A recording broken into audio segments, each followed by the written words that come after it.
Hello, this is Kirill from forexboat.com and welcome to the course on Forex trading. In today's tutorial we will answer the question, what is Forex and where it came from? Forex stands for foreign exchange. It is also sometimes abbreviated as simply FX. Investopedia defines foreign exchange as the exchange of one currency for another or the conversion of one currency into another currency. So simply put, foreign exchange is the exchange of currencies. Also, Investopedia continues this definition by saying that foreign exchange also refers to the global market where currencies are traded virtually around the clock.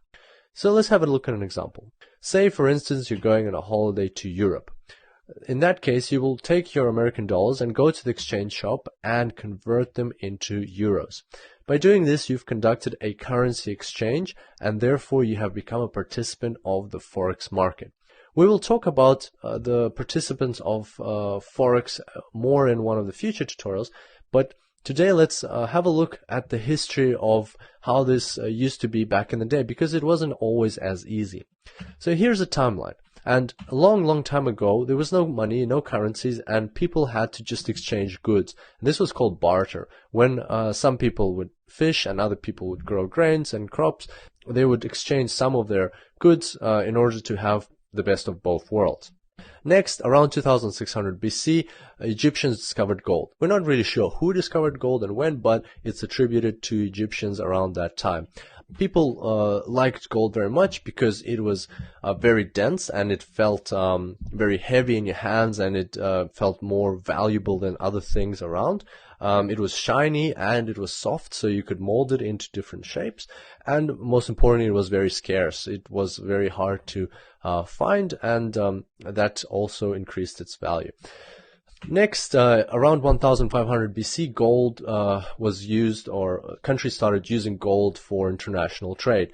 So instead of just exchanging goods, they would exchange gold for goods and goods for gold, and that kind of simplified things.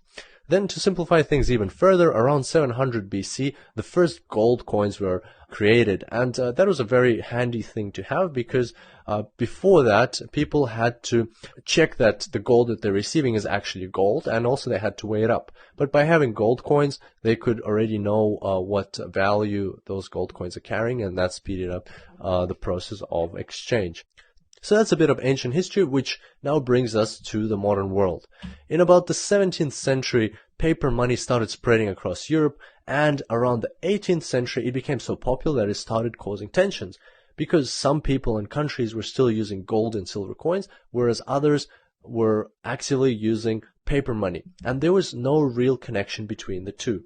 And that is when the gold standard came into play. The gold standard was agreed upon in 1875, and basically what it meant was that currencies became backed by gold reserve of their countries. In essence, that means governments guaranteed conversion of currency into a specific amount of gold and vice versa.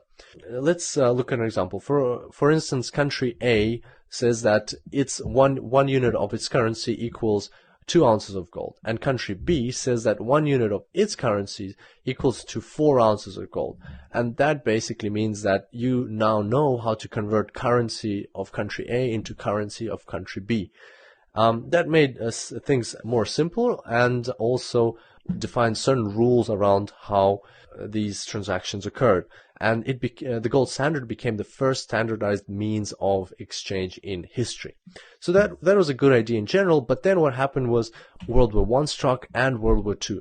During these wars, countries that were fighting with Germany spent a lot of money on their military, and basically they were printing more and more money, and which they had to back by gold reserves, and the gold reserves were rapidly depleting, and it got to a point when they couldn't actually guarantee all that money with gold, and therefore the gold standard lost its meaning.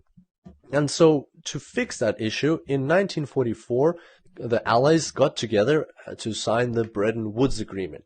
And Bretton Woods Agreement, simply put, it's just the same as the gold standard version 2.0, and all it did was it replaced gold with the US dollar, and the US dollar became the only currency in the world that had to be backed by gold at a fixed exchange rate of $35 per ounce, and all other currencies had a fixed exchange rate to the US dollar. So let's have a look at a bit more detail into the outcomes of the Bretton Woods Agreement. So first of all, fixed exchange rates. All currencies were pegged to the US dollar. Second, the US dollar became the primary reserve currency, which meant that it had to be backed by gold. And three, the creation of two organizations.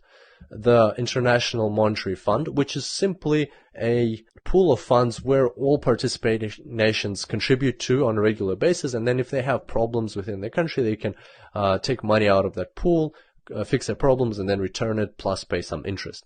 And also the World Bank, which is a financial institution of the United Nations, meaning that its main purpose is to reduce poverty around the world and help developing countries.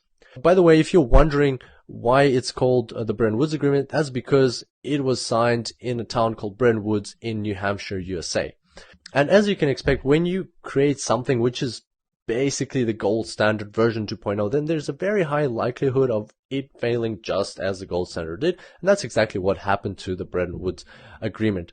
Over the years after World War II, gold reserves of the US started depleting very rapidly, and in 1971, US President Richard Nixon closed the gold window by telling all other countries that the US will no longer exchange gold for US dollars held in foreign reserves. This event marked the end of the Bretton Woods Agreement, and since then the world has been using floating exchange rates between currencies, what we now know as the Forex market. The main two takeaways from this timeline are that, first of all, it hasn't always been that simple. It took some time for nations to come up with the current Forex system that we have. And secondly, that there have been several attempts at creating fixed exchange rates between currencies. For example, the gold standard and the Bretton Woods Agreement. And all of these events have failed because it is very artificial to put such constraints on currencies and try to control them. It also illustrates that the Forex market that we currently have is by far the most natural thing that should govern the exchange rates of currencies between each other. This brings us to the end of today's tutorial. I hope you enjoyed it, and I look forward to seeing you next time. Until then, happy trading.